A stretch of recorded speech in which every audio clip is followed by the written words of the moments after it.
The important thing, it's clean. It's not some funky taste which you sometimes find in natural wine. It's very clean. It's very traditional wine flavors, but it's much more complex, much more rich in flavors, because we actually, as we don't filter, we don't add anything to the wine. Yeah, and that leaves a whole bunch of flavors which are beautiful then in the end in the glass, and that's.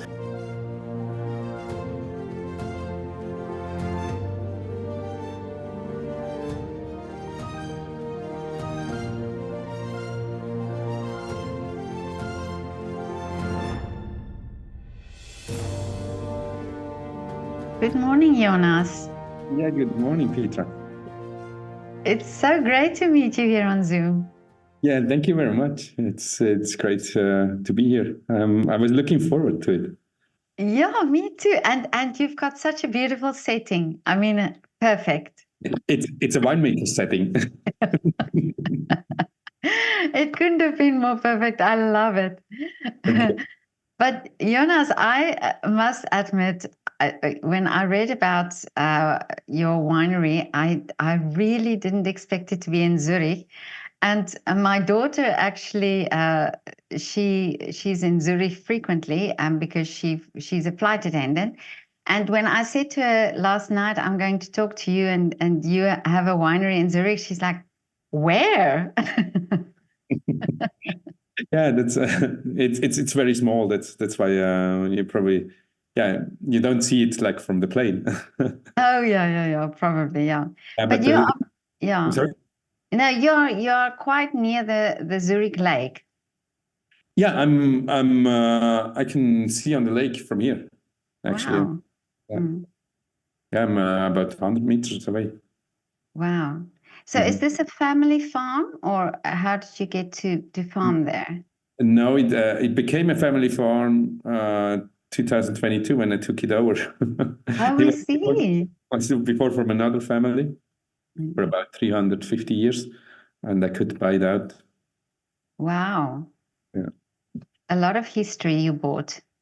A lot of history, a little bit of pressure with it, because if you look at history, you're like, oh, wow, I'm just a little tiny guy in all this history, but yeah, do the best. So are you a winemaker? I'm a winemaker, yeah. I'm an engineer in winemaking. Okay. And was this why you wanted your own farm? You know, why you wanted your own winery? Yeah, actually, I started a bit differently than from the others. I actually, after studies, I got different jobs of leading winemaker of different winemaking enterprises, and only in 2022 I could take over. But before, I made my wine from bought grapes. So since 2020, I do my own wine and bring it to high gastronomy. Oh, I see. Okay, so you bought from other farms, and so you were sort of an independent winemaker then. Yeah, in 2020, I decided to try my own luck, and actually just started buying grapes from colleagues. I started it in 2018, but the first wine came out in 2020 or 21 actually. And then I started and first checked out the market, if the market accepts my wine. When I got very good success with it, I said, now I have to look for a winery. And then came the fun story of getting this winery. Oh.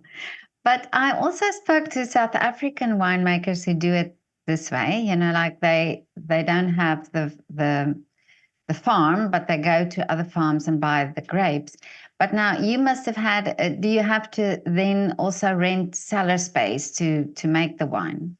Yeah.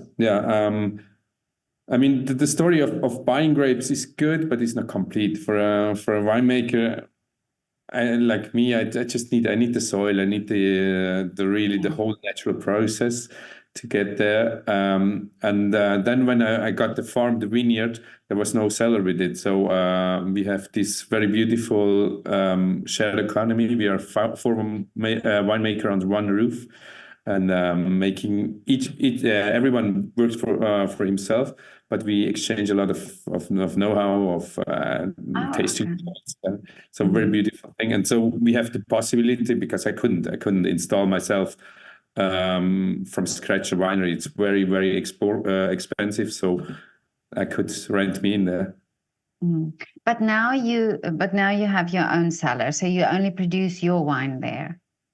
Now I'm still doing the most in this shared cellar, but at the same time I have my little space here where I'm sitting right now, where I do all my high-end wines and barriques, the oaked wines, because there's no spare for no space for barrels in the Okay. other. But now winemaking is also being so different now. I mean, there's a lot more science behind it, but there's also a lot more that people do, that they really use the nature and use the soil and all the organisms that's involved. I read also that you do that you like to do the natural processes. And how important is that for you to do it that way? It's crucial. It's the most important thing we do, because we're the two of us, two winemakers with quite high degrees in education. So we have quite some know-how. My colleague Brian is more in the vineyard, and I'm more the winemaker in the cellar and the salesman. What we do is actually, from the very beginning, we said we can't make wine without nature, or nature doesn't even need us to make wine. So with this approach, we said, like, just get the wine or the processes in one direction, where we can get the most beautiful product out of it, but let it then do all by nature, because we can't replace the natural procedure or processes. It's just not going to work. And then it starts from the soil. It starts from the vineyard, where there is a lot of life, which we just can either enhance and let live, or destroy. And we rather do the first one, because these systems human brain can never get. It's too complex. And so we don't even look. You don't even try to kind of form it or change it. Rather leave it as it is, because it's good. And then we just use it to get the best grapes out of it, and then the same in the cellar. Well, a year ago or more, I spoke to the winemaker of Reineke Wines in South Africa, and there it opened my eyes to and my mind to actually how much, like you say, the soil is involved, and the natural process of it. And they also do it this way, where they leave it for the natural processes to work in the vineyard, and not necessarily all the chemicals and things like that. So I'm always it's so interesting to talk to winemakers who see it that way. Mm-hmm. Yeah, when we in the vineyard, it's really important. I mean, you have these mushroom diseases, like mildew, which took over 250 years ago. So you have to fight it. I mean, if you leave that to nature, you don't have any harvest.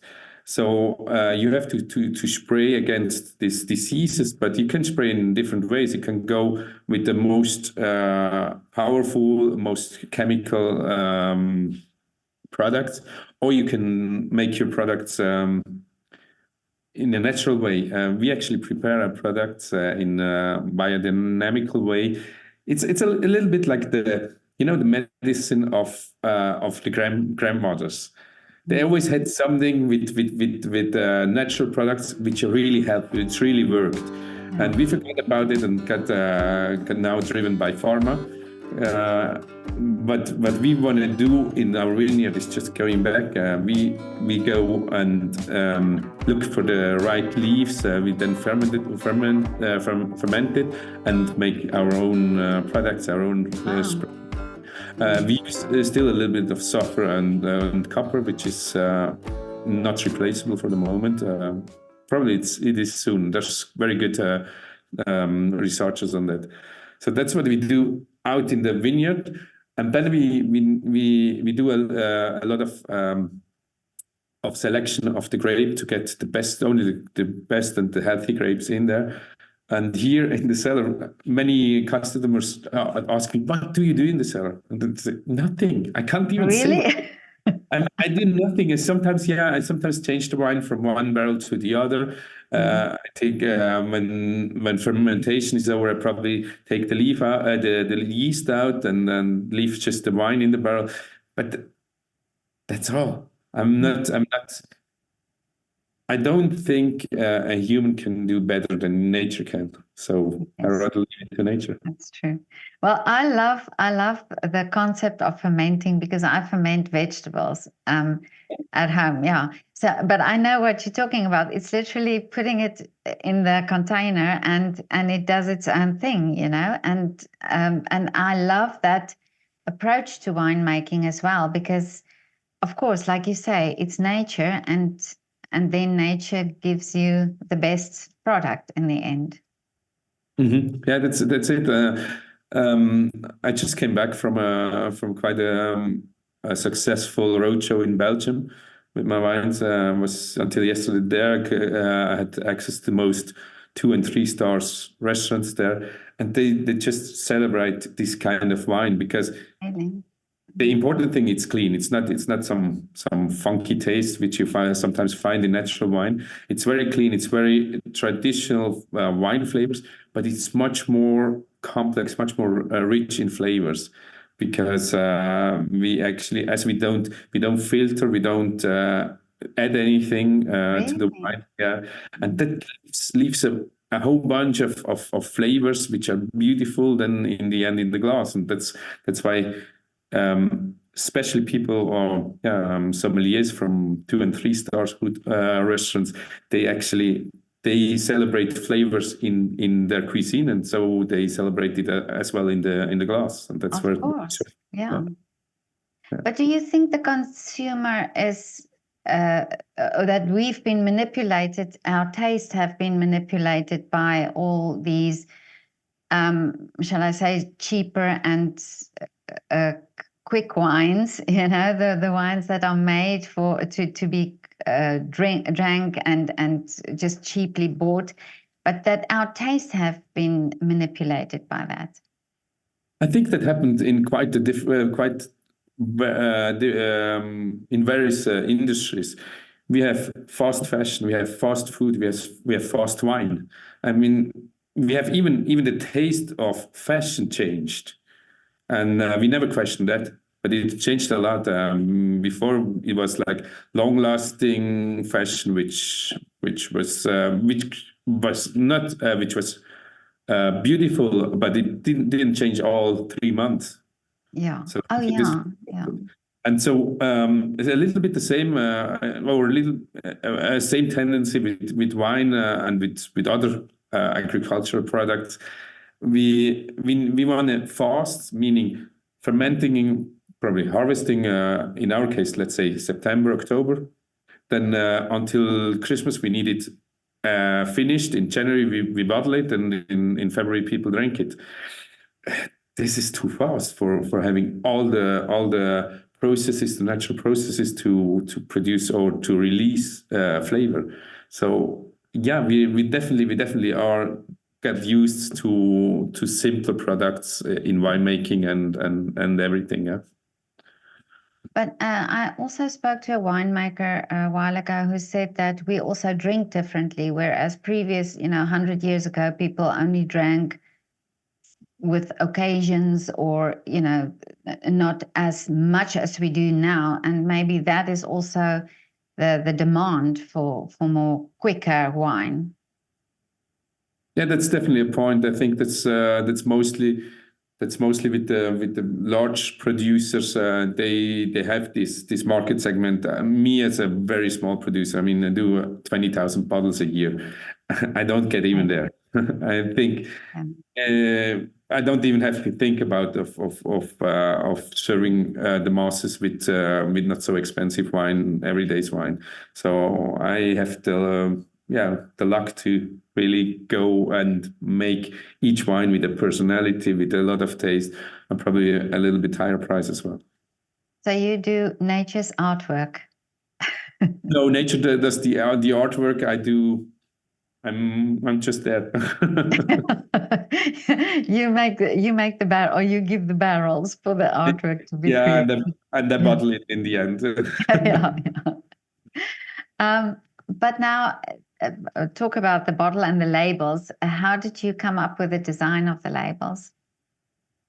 We have these two labels. The first was a very interesting project. I wanted a designer who never even thought about wine labels before. So totally Really? in mind, yeah.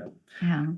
It's a she. She's originally from Holland, from the Netherlands, and so she started to think about it, and we decided to just put my signature on the bottle.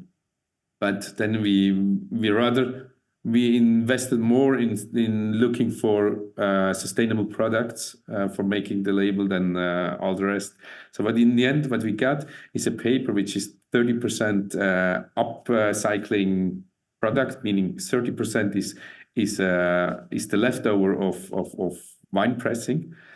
So Wow. yeah, instead of of fresh wood, it's used the leftovers. This is very beautiful. I think the story is just Yes. changes quite a bit. And then we said no plastic on it, no aluminium or anything. Just leave it quite naked. And then don't. I didn't want to influence the people too much or the consumer too much. What's in there, because the wine should talk for itself. So we left it just with a few letters, and that's it. And then we got to the next product line with another friend, very good graphist. He actually just said he made a joke. He said, "You have not a lot on the first one. Why don't we put just nothing on the next labels?"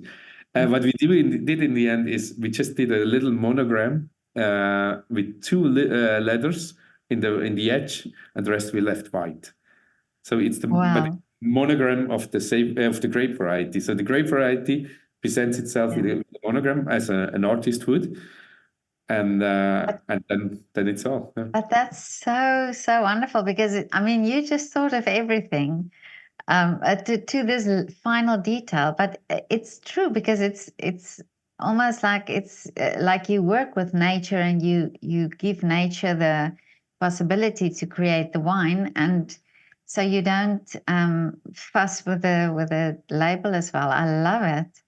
Thank you. Yeah, no, that's very cleverly done. I love, how, because of course it's not just a product; it's the whole. You go through the whole process from the soil to the wine in the end. So you are so involved in making the wine, that I can imagine that you think of all these little details, how you want your wine to be perceived. Mm-hmm. We really want the consumer to think about it and to look for the taste. So the perception is one thing that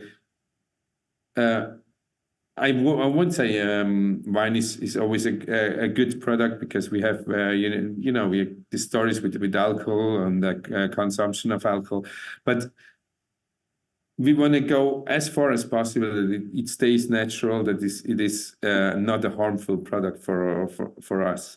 That's one perception. The other perception is just it is definitely a product of it's not luxury. It's rather a kind not a mass consumption, but a consumption where it should bring pleasure and the good time, actually. And so that's what we do.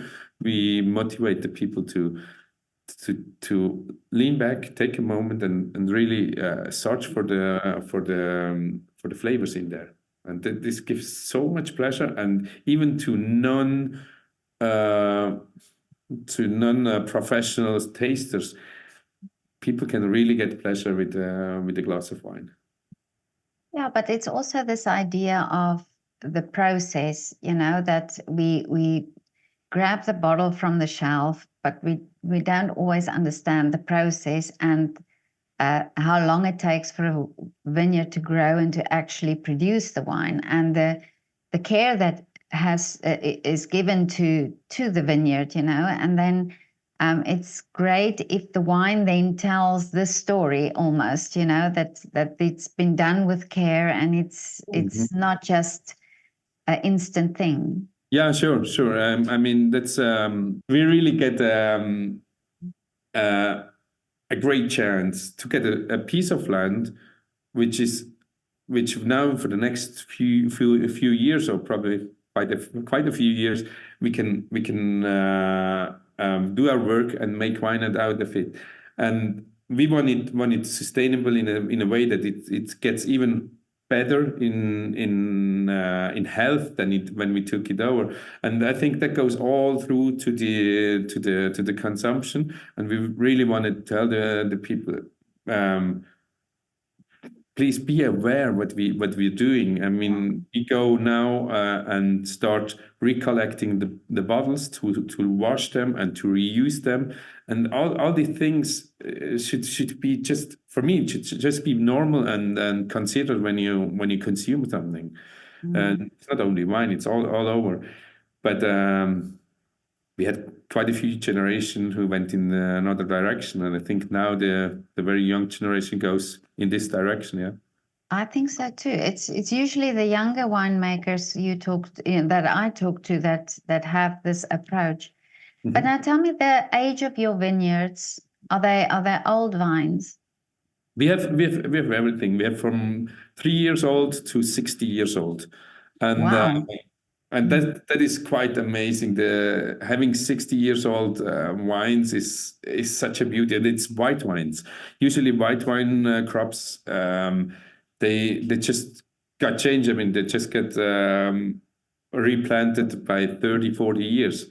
And are very lucky to have those old ones. We treat them very carefully. We are now carving even out the old the old wood to avoid diseases inside the wood. This is a huge work. People look at us and just just Really? stand out. Can you do so much work for a wine? But we really love them. For us, it's everything. It's respect of age, and what comes with it is I have this.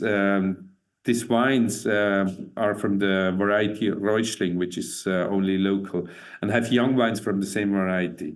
Making wine with young wines gives a very good, beautiful, elegant wine. But with the old wines, it gives a complex, full-bodied, powerful wine. So age changes a lot, and we should respect it and not same. It's fast agriculture as well, which we should probably slow a bit down. So do you mix the wines, or do you keep the old wines, the wines from the old vines separate? I do a selection of the old wines, yeah, Okay. for winemaking, yeah. Okay. Yeah, but the old vines are for me so interesting, because there's also in South Africa a project, the Old Vine Project, where they really encourage people to preserve these old vineyards, and these old vines. So, and of course, people also have to be educated, because it's less wine, but it's also a different taste in the wine. It is, yeah. It's less wine. That's a thing. That's probably the most important reason that people would replant it, because the production goes lower and lower. But lower is just more power in a single berry. It's which is the main reason that we have afterwards more complex and more tasteful wines. So it's always about economics and Yeah. to find your way. we are not very much of mathematicians or economists. We really do make the wine for our own pleasure, and so there's no thinking about it could produce more and get a bit more return on investment. That's not our way of thinking, and we can survive like this because I think. But that's Respect. wonderful. Yeah, yeah. There's a lot of talk about also global warming and how the industry in Europe is changing now because of global warming. So can you see also the difference now to how you are going to, or the planning for the future for how you're going to do the winemaking? Yeah, I mean, we're in a cold climate winemaking region, which means I dare to say that we even profited so far from the warming. We had better wines than probably 30 years ago, but it's going more and more extreme. We have these extreme weather changes, especially last year was quite a difficult year because we had 35 degrees from one day to the other, which stresses the wines quite a bit, stresses the human as well. And we had these heavy rains, we had hail and everything. This is changing a lot. What we also face is that we have more and more warm summers and even warm winters. Warm winters means we have the diseases are not limited. Usually, a few days of frost can limit diseases, but it's not that much. Then another thing is it's growing early. We're now end of March, but it's already almost blooming. Not the wines, but the Really? which is far too early. So just a cold day in mid-April or end April can destroy a lot. That's what we're facing. But then when it comes to the techniques of different winemaking, it's all about the moment of harvest. So we need to find a good moment of harvest, but the warming makes it complicated because before it was always in a balance between an evolution of sugar degree and ripeness, like taste. Now we have the sugar which goes up for much faster, but the processes of the ripening of the berries needs more time. So what we face in almost all the wine regions is that we get more and more high alcohol wines with low or with low ripeness of the flavors. We don't have so far the recipe. We try different techniques. For us, for the moment, as I said, it's not such an issue. It's rather the warmer regions. But in the end, we have to forget about this always repeating same dates of harvest. We just have to really adapt and be flexible in planning. Makes it not so easy with family life and so on. I can imagine, yeah. Yeah, so you can't plan ahead. You have to watch the vineyard and see. So do you go in the vineyard often? Is it important for you to be there? Yeah, especially when in the season, summer and the harvest season, it's very important. It's all day, every day out there, tasting berries, looking for what about diseases and so on. This is just you can't replace that, or you can't send another. So my business partner Brian and me, we really are outside, especially this time. But anyway, as I said, we don't do a lot of work in the cellar. We have a lot of time in the vineyard, so we spend rather time in the vineyard. Administration is another history, which is not our favorite one. Nobody's favorite. Probably not. But that's so great. Oh, I absolutely love it. I would so love to come and visit you when I'm in Zurich again because it looks amazing. And on your website as well, it looks everything so natural and so beautiful. Yeah, thank you. Yeah, you're always welcome. And Thank you. it's even more beautiful in real nature than In in. real, yeah. No, I'll definitely. But tell me, Jonas, now, what is the wish for the future? Where do you see the winery going? There's about two wishes. I wish the the market consumer to give us the right to produce natural products and to be willing to probably pay a little higher price, but um, for me can be even consume less but consume better. This would enhance very much our way we go of sustainable winemaking, of sustainable agriculture. The other wish is that we that we can that we learn even more about nature and that we really do the right decisions of because sustainable is just a word in the end.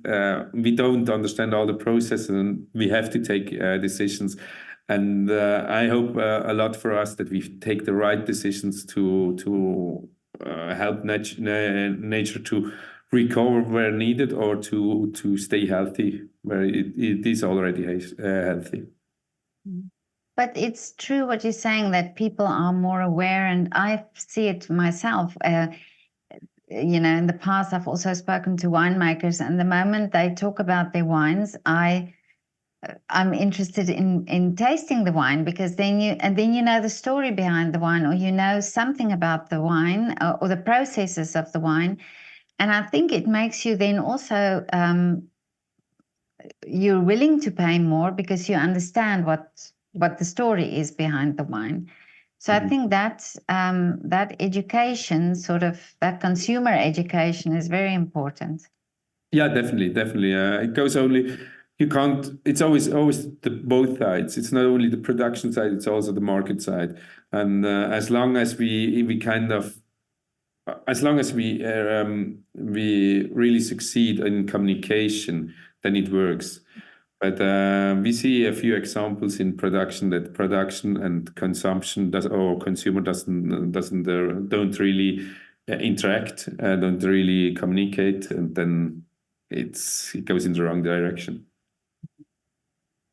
Well, this is so wonderful, the work that you're doing. Really, it's amazing. And do you have wine tastings there that people can come and visit?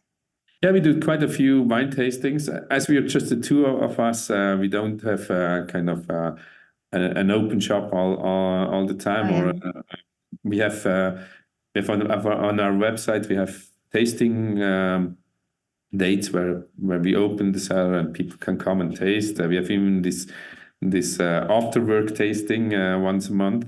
Oh, wow, that's nice. Yeah, that's beautiful. People always the first Thursday per month in the evening, from starting from 4 o'clock. People can just come over and get a little snack, and we invite them to taste our wines. That works very well. Then we do fair or trade shows, but we usually just do 3 to 4 big events during the year. That's weekend events where we have good food, our wines, and good vibes with music and everything. Usually out in the vineyard.